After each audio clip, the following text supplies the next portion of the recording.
Pour l'instant, oui, tout va bien. Nous, depuis le début, on connaît une croissance à 2 chiffres. On a cette chance. Ça va bien côté audience ou business. Et quand je dis business, c'est aussi performance pour nos annonceurs. Le plus important, finalement, c'est aussi que l'annonceur s'y retrouve et qu'il y ait un ROI intéressant et en même temps que les audiences progressent, parce que si les audiences progressent, c'est que notre contenu plaît. Donc c'est surtout ces deux axes-là qui vont permettre effectivement d'être rentable et de gagner de l'argent. Ce qui est génial, c'est qu'on a l'impression, ce sentiment qu'on peut aller sur toutes les thématiques. Il n'y a que deux thématiques qu'on traite pas aujourd'hui, c'est la crypto-monnaie et le CBD.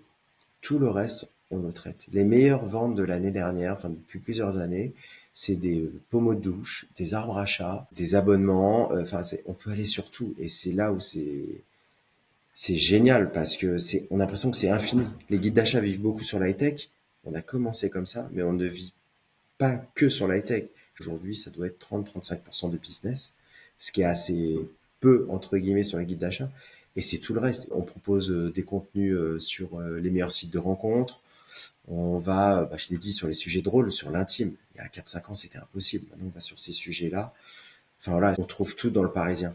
Et c'est là où c'est génial. Quand l'high-tech souffre un peu, on va sur d'autres thématiques. Quand c'est l'autre thématique qui souffre un peu, on va sur une autre. Et c'est génial. C'est pour ça que effectivement, on a cette chance d'avoir cette croissance régulière depuis le lancement.